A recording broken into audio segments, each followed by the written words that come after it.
Good morning, guys. Good morning. So, Sam McCone here from McCone Properties, together with Arsen and Umair. So if you guys, today we've got a bit of a sad subject that we're covering, but one that I guess we really want to do, where we're going to be talking about our good friend and old colleague, Alan McPhillips, who sadly passed away on the 20th of April this year. We had his funeral and his memorial more recently. But I think as a company and the group of us, we just wanted to talk about Alan and everything he's done and, sort of take it from there and see what comes up, because obviously he was a great guy and he certainly had an interesting ride in his life, but also with McCone Properties. So I don't know how we can kick this off, but what's the first thing that comes to mind? I think when I met Alan first, obviously it was the interview stage, but for some reason the interview is very blurry. I don't know why. He was very energetic in the interview. I remember that, and I think it was just like 2 minutes, and I was like, this guy is good. That's all I remember really. But I remember doing like a little bit of sales training with him in like a conference room like this, and I realized that he really doesn't need it after 30 minutes, because we would put like the phone down, put it on loudspeaker, and he would call clients like cold calling. Yeah. And everybody that picked up, he would just literally after like 5 minutes, he'd be doing kind of what I would also do, but he was like charming with it, with his Irish accent. He's talking to like a Scottish lady, and it was like 10-minute conversation. I was there like, oh my God, so Alan, why are these calls so long? That's kind of what you want to do. And that was like the first thing I remember from work, just working with him closely in the conference room. Yeah, I also remember like the interview I had with him. It was a bit of a bizarre one, because I remember he was interviewing with two companies. So he came from Bayut. He was introduced to us through Gareth Davis, who was working with us at the time as well. It was like a nice sort of introduction. We straight away were talking like mates more than anything else. And he was talking to me about one of his clients at Bayut was the owner of Casabella, like another real estate company. And she was looking for someone, and it was a really good offer he had from her. And I was almost like chatting. We ended up just talking like mates. And I think at one point I even said to him, mate, I think that's a great job opportunity. Take it, But but I think he kind of clicked with the environment and everything we set up. And again, we just immediately had that chat, which was quite cool. So it was definitely a bizarre sort of job interview. Yeah. Yeah. Yeah, for me is just I saw someone came to our office, tall Irish guy, and trying to do Jumeirah Golf Stay. And after 2 weeks, I spoke to him in car parking, and he's like, bro, what do you do here? And I'm like, just real estate. And he's like, man, tell me something. What do you think? What should I do? Which helps me. So I told him about like calling and stuff. And then I found out later on that Arsen told me that he's doing a really good calls and stuff. And then from there on, me and Alan just become really, really good friends. We start going to the gym together. We start we've done a couple of viewings together as well. Okay. I took him to the viewings. Done some calls in front of him for off plan, and it's just amazing character. He just, whatever you give him, he just infuse himself into it, and it's really, really good that you met him. Yeah, I met him, honestly. Yeah, it's incredible. Like, he joined us in Feb 2021, and he left in November to go set up his own business together with a couple of his investors. So really, he was with us for 10 months. Yeah. And it's like, obviously with in real estate, you have a lot of people that come and go, but, obviously what happened was tragic. But regardless of that, he left that sort of mark on the company, didn't he? Sort of had that impact. And I mean, the guy smashed it. The guy literally came in and, I struggled for the first couple of months, but once he got his flow, he was doing deals every single month, like a good number, and then obviously ended it off with a couple of really big deals. Yeah. But it was just interesting how he had that ability to sort of like. It did really feel longer, right? It felt like absolutely. Yeah. I don't know, maybe it's 2 years, 1.5 years at least, right? Yeah.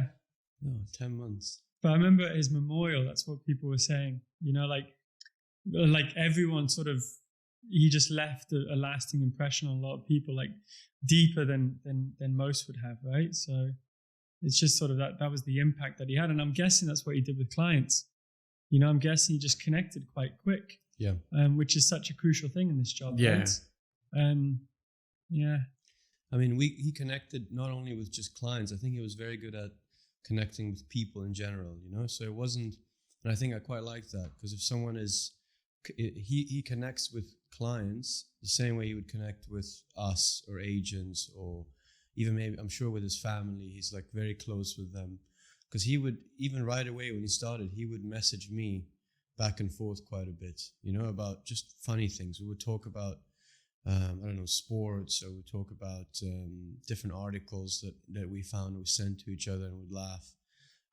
So he was always, even with the football guys, right? That's why a lot of these football guys, I'm sure, turned up. I mean, I missed that with COVID.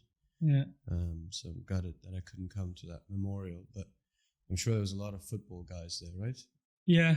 I mean, it was just sort of like, I remember I once went to to McGettigan's with Alan and JLT. And as soon as we got to the door, the bouncer started talking to him for about 10 minutes. Yeah. Then we got downstairs. There was some other girl that talked to him about for 5 minutes. It took us about 20 minutes to get to a table. And the rugby had already started, so I was pretty pissed off. But he just had that sort of way about him, right? He just knew everyone and sort of in that social circle. And again, real estate's that kind of job, right? And I think he just found himself. Because I remember like asking him about this. Obviously, I was really intrigued. I was like, we have a lot of people, and he had no real estate experience, right? Yeah. But I was asking him what his journey had been like, and he was telling me about all of his different jobs that he had done. And it wasn't, like he wasn't overly positive about anything. But I think as soon as he found real estate, I think it was natural for him, right? Just that dealing with people. But again, I know you guys, Jim, I can just picture you guys like sat there on the bench press, just nothing else to talk about but real estate. Right? How was that? So basically, how it started, that he asked me, because I was going to the gym every day, and he asked me, he's like, "Oh, I'm doing this personal training. I do that with my phone," and I'm like, "Okay, no problem. Well, why not you just come with me, give it a go." And come with me and Arsene, and we see what we can do. And his biggest thing was that he want to get big, which never happened, no matter how much weight he lifts. No. And but he got in decent shape, got strong, but muscle was still not there. No. And then his trips, what he do like every other month, like he went to Kenya, right? Kenya. He went to Kenya first. And then he skipped the gym. Then he came back, and it's. I still remember. It was early in the morning. We were in the gym. He was with the biggest deal he have done.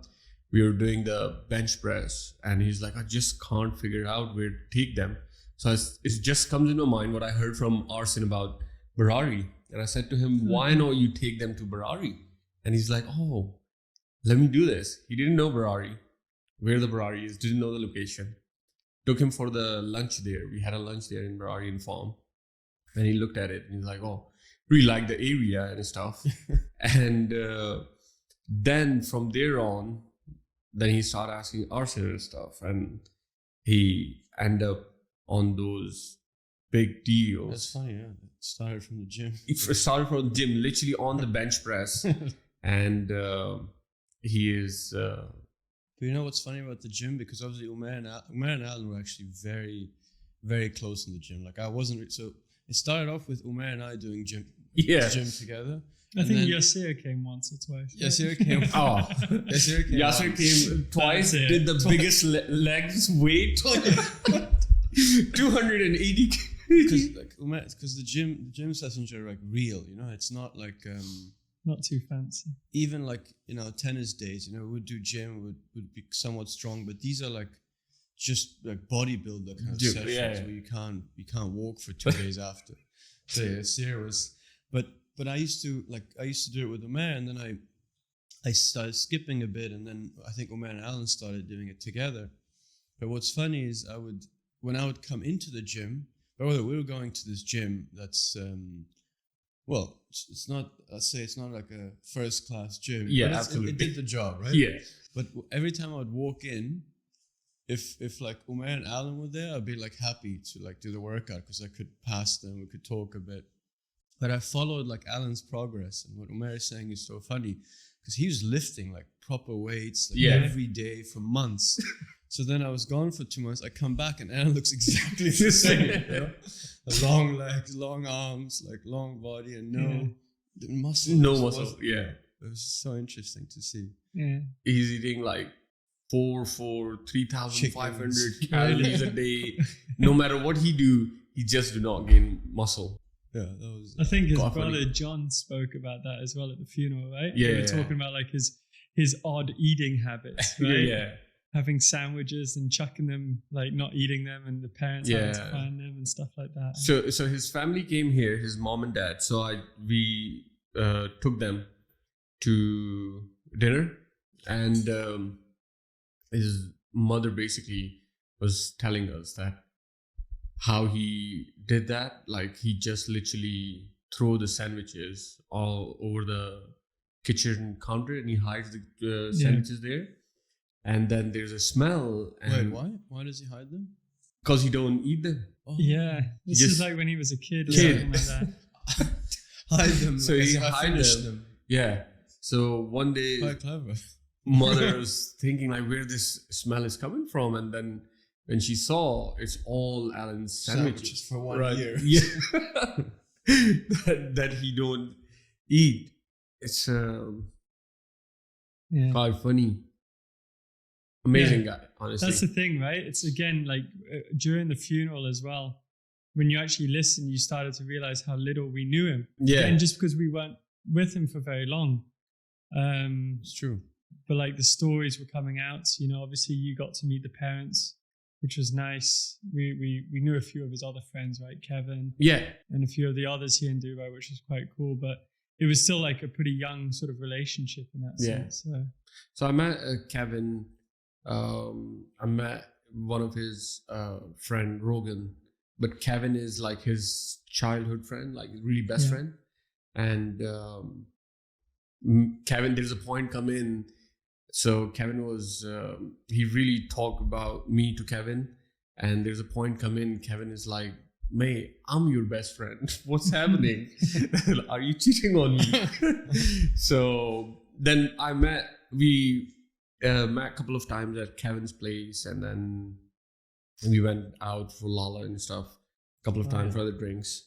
And it's just, so he introduced me to Kevin, and then he just makes sure that three of us even get close, really, really close and stuff. It's just like, if you ask me to describe him in like one line, it's just like people person.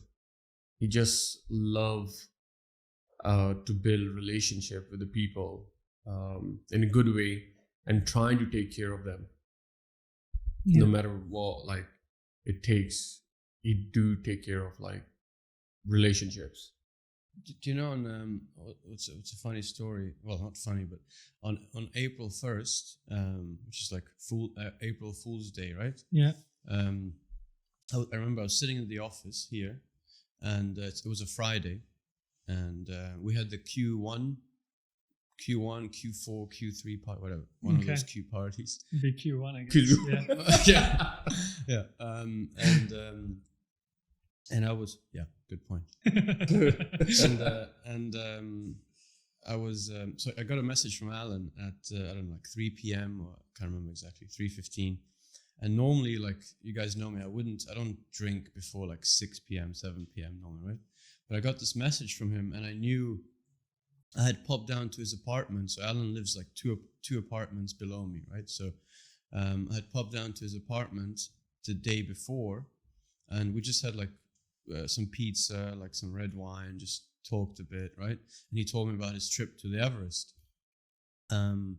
So I get this text and it literally just says, come down to Lala for a pint, right? So I'm just sitting at the office. I'm like, it's 3:15, like it's Friday, got the Q1 party. What should I do? Something was telling me like, go and see him. Like really was like, it was like holding me. Normally I would say like, nah, mate, I can't, I'm working. But for like 30 minutes it was eating me alive. And at some point I was like, I didn't answer him. I just went like 4 o'clock or something, went straight to Lala and I was hoping he's still there. I got there and he's sitting there on his phone, you know, probably texting a client. And then I sat down and what was so cool is we put our phones away and we must have had like 6 or 7 pints and just talked for like 3 hours straight. And it was such a nice, and this is like 2 days, I think, before he left like 2 days after, I think, right? To April 3rd or 4th. Yeah. After 2 days, yeah, you're right. And we just had it was so nice. Like we planned like a trip to Mexico for like the Formula One weekend. And Alan was like, mate, we got to book the tickets now and we got to book the flight now so that we make sure we go. I'm like, no, I can't commit like that. So he was someone like that, you know, which is actually good because that's how you plan a trip. Yeah. You can't get out of it, right? Yeah. I mean, in the time that we knew him, he went to Kenya, to Brazil, to Everest, obviously. I'm sure he went back home as well. I mean, the guy was constantly, you know, on the move and doing different things, right? It was sort of, exactly. He just seemed to really enjoy that. Yeah, he always say like his like phrase, cash line, life is too short. Yeah. And no matter what happened, deal fall through. I remember in Dubai Hills Estate, he was trying to do one deal. And that guy, he was trying to do that cross-sell, if you remember, from Jumeirah Golf Street to Dubai Hills Estate. Yeah. Remember? Yeah, the Sidra 5-bed. Exactly. So that check didn't come through and I was sitting with him in Lala and he's like, oh, I'm still waiting for that check. And I'm like, yeah, it's a stressful situation. And he's like, no, it's not. Life is too short to think about it. It's just like Lala again. No? Yeah. Seems like all these deals from Lala. And he's like always, and I did argue with him a couple of times that it's not too short. We need to work. He's like, no, it's too short. Need to go to Brazil. And he went once Ireland to his friend's wedding. So he did travel a lot. Yeah, a lot. But I think that whole life is too short sort of motto just hits the nail on the head with Alan, right? Because he sets up the company. So he leaves McCone Properties end of November and he sets up Glam Properties with Jennifer and Michael. Yeah. And a week later he's in Brazil for 3 weeks. I was like, what the fuck? Like that's so bizarre. But that was just him, right? It was sort of like not, you know, he didn't see setting up a company as this big sort of stressful thing. It was just you know, something he wanted to do and he just took it. In that phase, I was really close to him as well. And he's opening the company and stuff. And I was talking to like you and Arsene. Most importantly, like every night, me and Arsene was together and talking about it. And that phase as well is just, he never had any stress. Like I was stressing for him. I'm like, bro, you're going to open this company. You're going to be hard. It's like, no, it's not. I'll see. And what he did is he opened the company. And I think fast forward in 1.5 weeks or 2 weeks, he was in Brazil. And when he came back, it started with, again, the hiring and stuff. And he was telling me everything. I was meeting him. And it's just like you being the owner of a company, Sam, you must like be like how stressful it is, right? To have to deal with everything and stuff. I mean, I think I'm a pretty laid back guy, but then I compare it to Alan, and I'm like, forget it. He was a different guy. Like there's an interview or someone is waiting for an interview. Yeah, I'll meet you shortly. Like that shortly can turn into 30 minutes, and then it's just the way he was in terms of being relaxed, super relaxed and chill, and life is too short. Motto. Yeah. So it's like figuring things out as they come, right? Yeah. So me and Arsen got this. He bring the gifts for us from Kenya. Right? Kenya. So I'm still not sure it's a rhino or elephant. He told me it's rhino. I think it's an elephant. Definitely an elephant. My guy's a broken leg. I think it's a cheetah, right? Yeah, that's a cheetah. Tiger, cheetah, lion. In some of this picture, he was staying in a tent in Kenya, I think, right? It was on a mountain, and took a picture. It's like this fall. Like you can see there's like, I don't know, like 1,000-meter fall, and this huge gorilla, or I don't know, chimpanzee or whatever it was, just has climbed up and was peeking over, and just took a picture of the mountains in the back and sent it to me. I was like, dude, how are you sleeping in that tent? I wouldn't be able to sleep there with these animals around you, right? Yeah. But he also just went on that trip on his own, right? Yeah. He just kind of had, a long weekend, 5 days or whatever. And the next thing we know, he's just messaging us, hey guys, I'm in Kenya on a safari. He asked us, we should have maybe gone with him. Oh, yeah? Yeah. But again, it's like... But he had a blast, right? He sent us that video as well of him jumping. Dancing. Right? Yeah, he was jumping really high. It was about like an inch off the ground. Yeah. That was a good one, yeah. And I think I really connected with him on footballs. You know, we would go like playing football together on Tuesdays. He would be there most of Tuesdays. He would be one of the most consistent guys. And he has such good stamina, you know, like just being able to run constantly. And like one of my favorite little moments was always, I played goalkeeper a lot, but some of the times I'd come out and play, and I'd always like come very close to him if it was on my team, like really close to him, like bump him a bit, and I'd be like, Alan, let's attack them on the left, or let's attack them on the right, and he would just start laughing always, and then we would actually do that, like we would stay together and then exploit like the weak side of the other team, and then we would like score a goal, and I'd be like, Alan, I told you, and he'd always laugh. It's like a fun little memory with him. I still remember the first time we met, and we were talking about it for like now 45 minutes in the parking. It was hot, and he was like, if I have a mindset, if I'm not gonna do something in fast forward 4 months, I'm gonna leave the real estate. And what happened was he started doing the deals from his second month. I think so. Towards the end.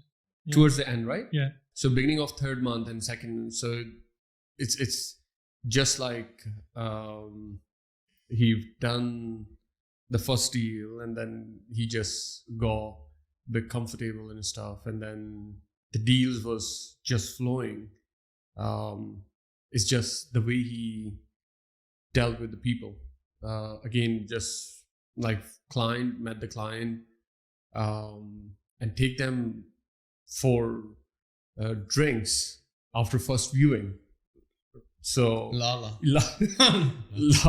McGarrigan's, like he literally asked me. He met one guy for a viewing in Jumeirah Gulf State, and I asked him like, where are you? And he's like,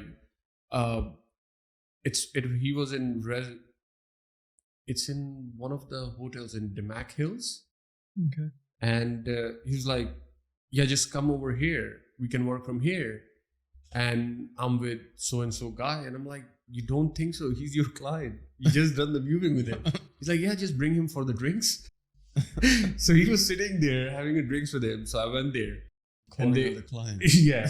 While he was, I'm having a chat with this guy, and he's calling other clients and stuff.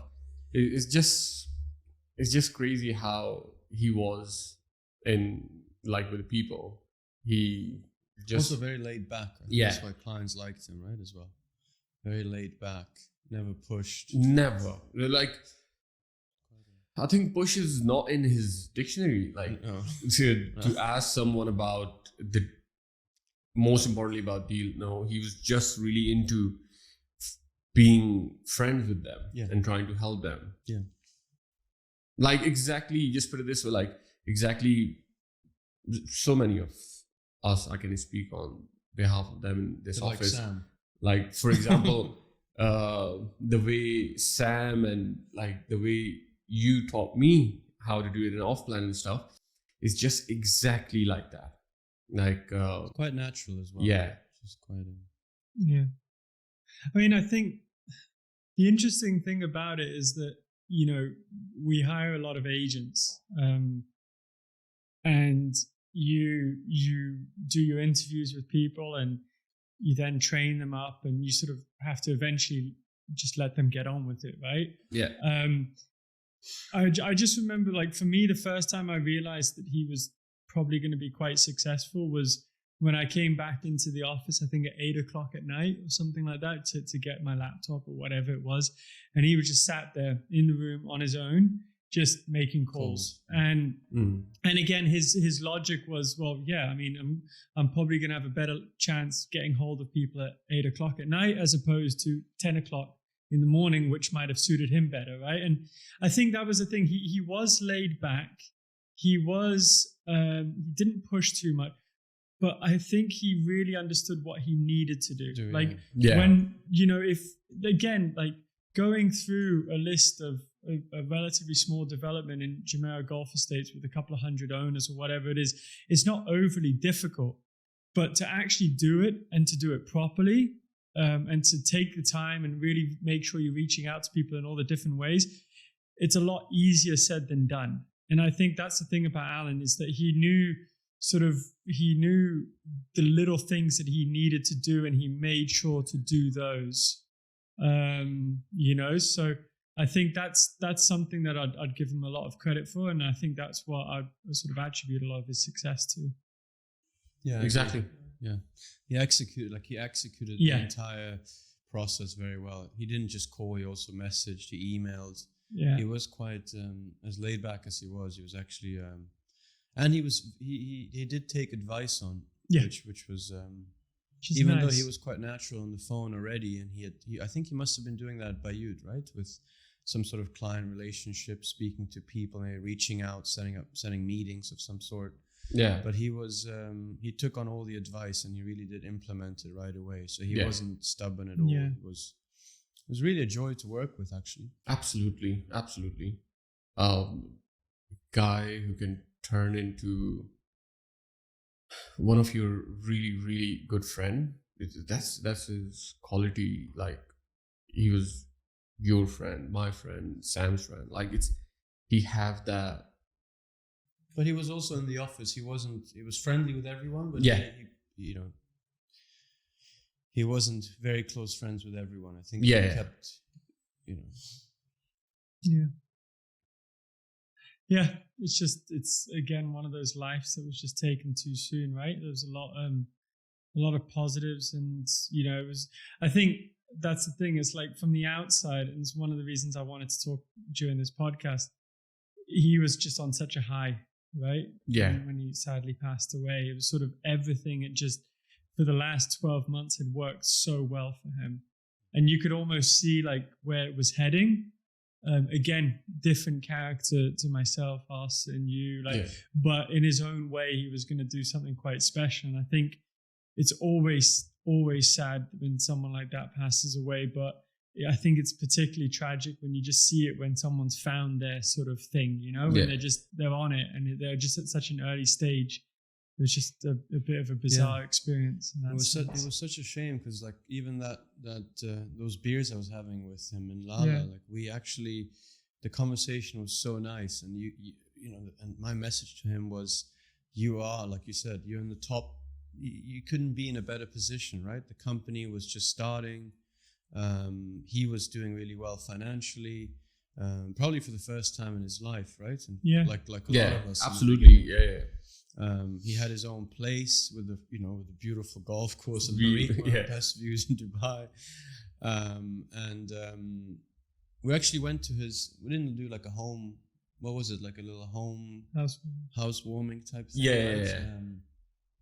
That was a nice one. Yeah. Just sitting on the balcony, chatting. But yeah, that's like the biggest shame for me, that he was literally starting off, like his life was, as much as he's lived and seen so much because of all his adventures and his motto, I think that's the biggest shame, I think, just seeing that. I was so excited for this F1 race in Mexico, Yeah. Absolutely. It's just like, it's just shame, I think, that he just gone too soon. And it's hard, actually. Every day I do think about him, that if he would be here, how his company would be doing, or how he's dealing with properties and stuff. I just found out that his last deal, what he have done, it just recently got transferred. Yeah. And that was like, when his business partner told me, and that was like a bit, I'm like, the man is not in here anymore, so yeah, I it's think just that the other thing that maybe a few people listening might not realize is just how closely kind of connected we all are, just because of we all live here. Yeah. Like, we all live in the Greens. Our office is in the Onyx. Alan's office was in the Onyx. Yeah. I mean, he parks like 2 cars away from you at your apartment because he lives 2 floors below you. Yeah. The whole thing is just so close to home, right? And I think that's just the kind of, in a way, the kind of business we built here at McComb Properties, which Alan sort of tied into. And then he did his own thing, but he did it still very much sort of like in a way that was sort of quite connected to us, right? At least that's how I felt about it. It's difficult to leave like a company like this, because again, the gym sessions with Umair probably didn't really stop. Then he's living 2 floors below me, so at any given moment I can pop down, he pops up for like, so it's that part never. Like me and Arsen literally went to his when he was transitioned to get a new apartment. So me and Arsen went to that apartment called Cordoba. That apartment. And I was like, Arsen is still telling him, like, if you want to be here, it's fine. You have your pool and gym and stuff. And I'm like, bro, what are you doing? Like, just be in Greens, man. That's true. Like, Arsen is there, Sam is there, I'm there. Yasser was there. He left now. So, like, just be there, man. It's just going to be so good that we all are there. And then he started doing, I've done a couple of viewings with him in Greens. And then he saw this apartment, which is 2 units below than you. So the biggest reason he took that apartment was A, the view, right? And B, is just Arsen's apartment 2 floors down from Arsen. And then forward, after a couple of months, I think you moved in there as well in your apartment. Yeah. So well, I didn't know he's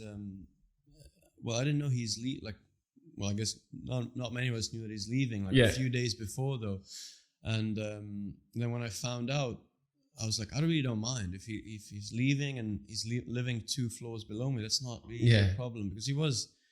Again, I try to separate like work and personal life as much as I can, and I didn't want to not punish him, but I wanted it to be still like natural, where I can just call him, he can come up, I can come down. Till today, like to this day, I see his car every day. I told Sam, it's a bit. Obviously, this podcast is not about me, but I see it every morning. This morning, today, before this podcast, walking to my car and I see his car, and it is like when I see that Audi A4 gray, it's just Alan. Some cars you see like a white. When I see a white Jeep, I think Sam, and when I see a G-Wagon, a Land Cruiser, what is it? no, I see a Nissan Patrol.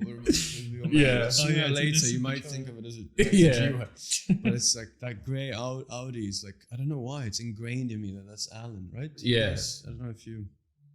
Yeah. It's just you know what's something funny funny, not that funny, but something I do, which I think I told you, I like text Alan still.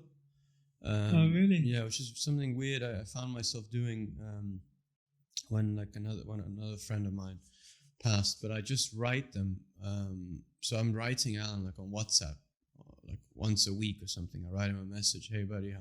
And it's just you realize obviously you're never gonna get a response, and you're never gonna get the second tick, right? It's always gonna one tick you, but the photo is obviously still there. You know, the message is there, like 2 weeks coming back from Nepal. So just writing him, like this morning I was like, hey bud, we're doing a podcast about you, and I don't know, it's like weird mechanism, I guess, to deal with something like that. But and at some point you stop because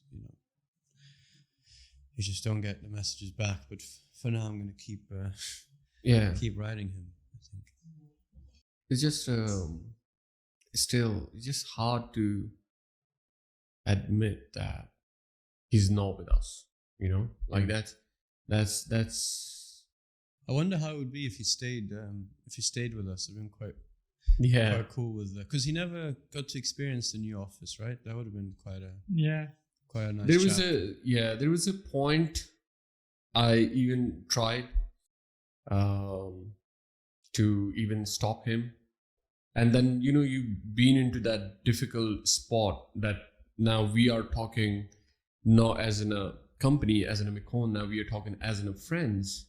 And then you come to that spot where you'll be like, if I'm going to say more no to him, that don't do it, might be possible that he going to think that you're not happy for me. So, and then there's a point comes in and I was like, you know what? Bro, just do it if you want to do that. And we had like at least 2-3 weeks conversation back and forth every other day, that how could I stop him? Because it's not that company. Yeah, there is involvement of the company as well, that I want him to be in Mekon Properties because I know he's doing so well. And I watch this series. Which series was that? Remember when this all big sports player Ballers? No. There was a series like which all these big players, right? Like F1 and the cricket players and Bad Sport. Bad Sport. Bad Sport. So I was watching that series. That's actually a good one. I was watching that series and I'm like, these guys reach to their success so quick, and now they fall. So I was just thinking, and I even talked to Alan as well. I'm like, bro, you know what? I was watching this series. You have a look as well. It's just, I don't know. It's just doesn't feel right. Why not? You just stay here. It's nothing to do with the company. You are really, really one of the good friends I have in Mekon Properties. Just stay here. It's fine. Don't just go. And he's like, no, I'll be fine. I have to, and nothing gonna go wrong. I'm setting it up and stuff and all of that.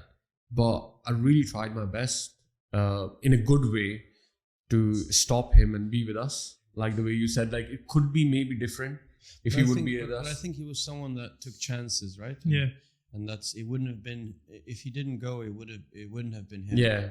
Yeah, he's an adventure seeker, right? I mean, it's I remember when Yasir was going to leave 4 years ago or something like that. Again, was going to go set up his own thing. And I had the same conversation with both of them, and two very, very different people. Yeah. But again, with Yasir, I really felt that him and me could work well together at some point in the future. And I really gave that hard. Whereas with Alan, it was kind of like you knew in a sense that he just needed to do this, right? He was going to do it regardless. Again, he was financially secure. He had, Jenny and Michael, who were very, were there to support the adventure. So, I mean, it kind of, it did make sense. It was a difficult one to sort of turn down. I do think, I think he would have done very well if he had stayed with us as well. But then again, he was doing very well with that business as well. So it just is what it is, right? And that's part of the job. And it like, for me, it brings up like a very, very sore subject, because like Alan is the first person I've known that's actually passed away, like the first person that I personally was close with.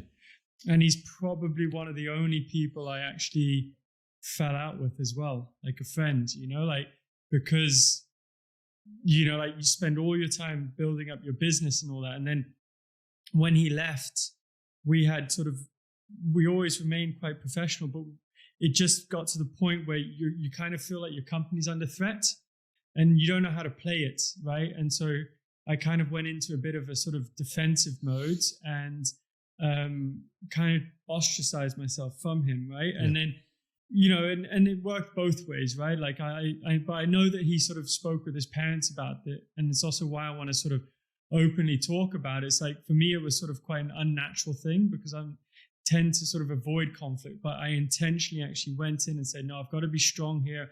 I've got to defend my business. And so I took that stance with him, and then this happened, and it was like, oh my God, like, this is just so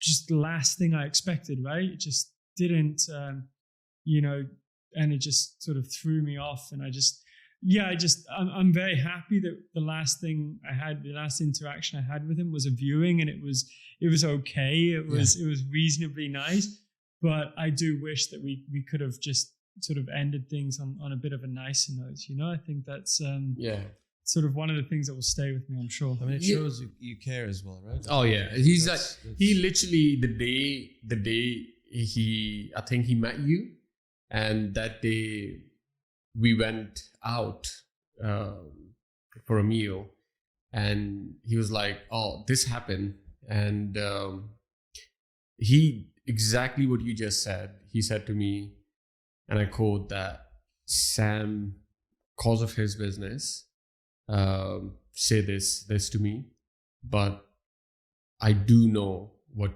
he said. He's just trying to protect his business, and I'm not trying to do any harm. But end of the day, I still consider Sam as a really, really good person who gave me that opportunity where I am.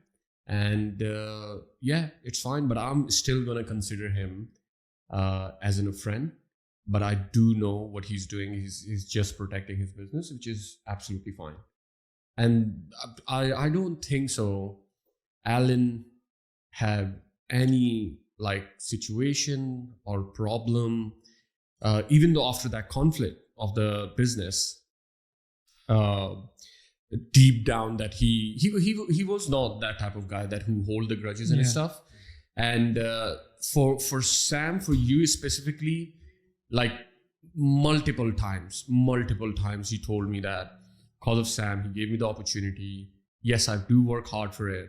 I learned from Sam, Arsen. He mentioned me as well.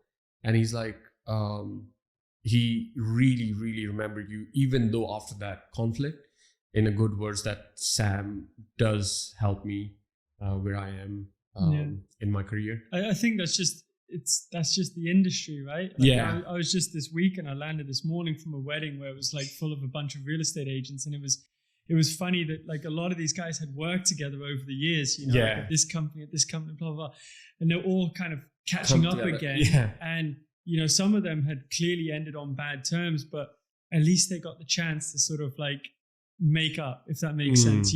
Sort of like after time passes, you get on with it, you move on, and you let bygones be bygones. And I think that's sort of like, and again, we were kind of at that stage with Alan. We were kind of getting past all sort of the drama and the shit, and we could just move on. But it just wasn't there yet, right? And I messaged him when he was at Everest, and he was telling me about it and just saying how I had to go. And experienced that for myself. So I'm sort of pleased about that. And I'm also pleased that like you two still remain so close with him. You know, it's lovely to hear like those stories, and because he was like that part of it, right? Sort of part of the family. And then it's like, you know, it shouldn't be a case where it just kind of has to end straight away. And you're quite good with that, Arsene. Like you're good at keeping that sort of personal touch, which I think is important. Well, it's not easy, I think. And again, I think it's a situational manner, right? I mean, matter. I think when I was in high school, this is different, obviously, because it's not business, right? You're quite young. And when I was in high school, I had two friends, two really close friends. There were three of us, like Alex, Lev, and me, right? Three very close friends. And when I left them, because we would do everything together, right? Sneak out, play pool, whatever it was the three of us. When I left them to Barcelona, they kind of, you know, one of them stayed very close with me, relationship continued. The other one was very angry at me for leaving, or upset or disappointed, whatever you may be. And he stopped kind of communicating with me, right? So but then again, like you said, I got lucky that now he's coming to Dubai today, actually. The one that, and we're close friends again. So, and that could have happened, right, as well with you, like, because you guys actually get along quite a lot. Like, you like rugby, a few beers together, like, and suddenly you're close again. Maybe he would have come to your wedding. You would have invited him. Suddenly, he might, like, last minute come to my wedding, and like it could have. So that is a shame. Yeah, absolutely. Remember one thing, I mean, we've got Ananda in the corner there, but one of the funniest memories of Alan was last year we were like nominated for sort of Property Finder, right? Yeah. Within the sort of top 10 agencies or whatever it was for the size of company we are. And as a result, we also had to nominate an agent to go with it. And I think we all sort of like quickly agreed that Alan's story sort of really made him the best candidate within the company. Yeah. And he was so chilled, never sort of flustered or whatever, but we had to do a video with him.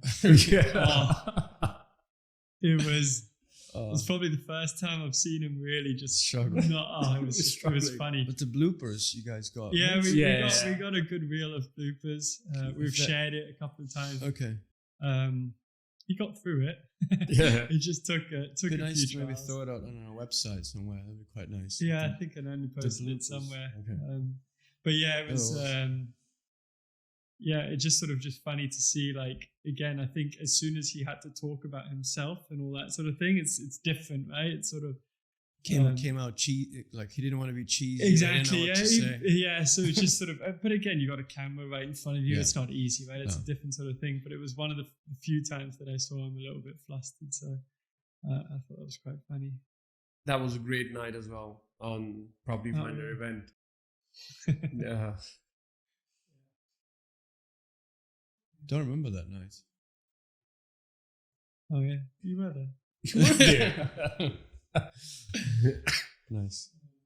No, it was fun. I mean, we had quite a few good nights with him, right?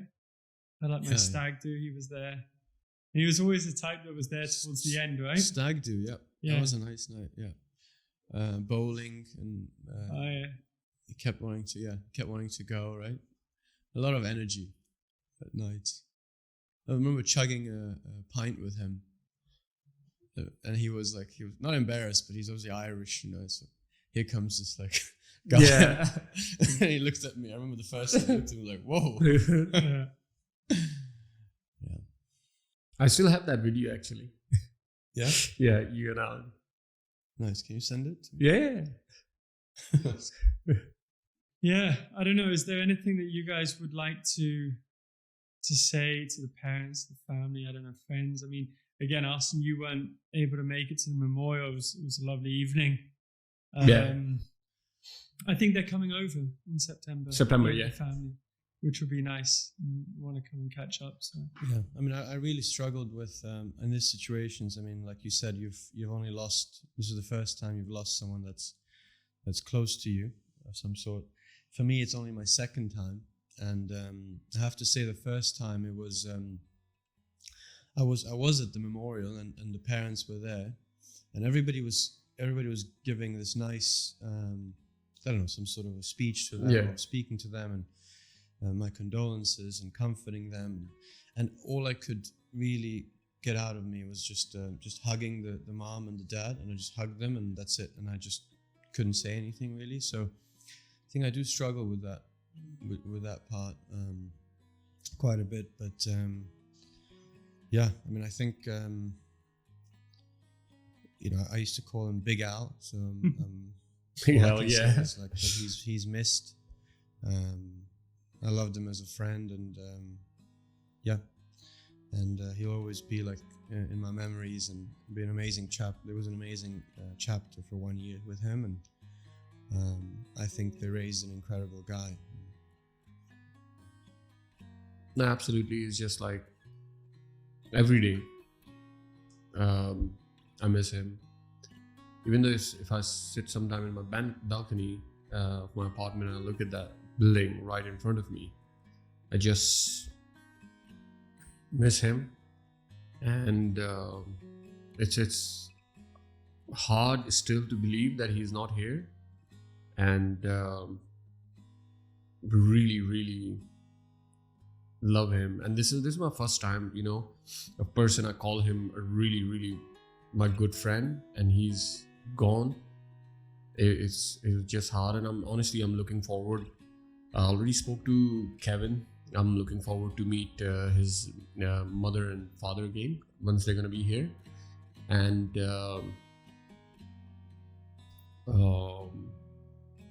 yeah,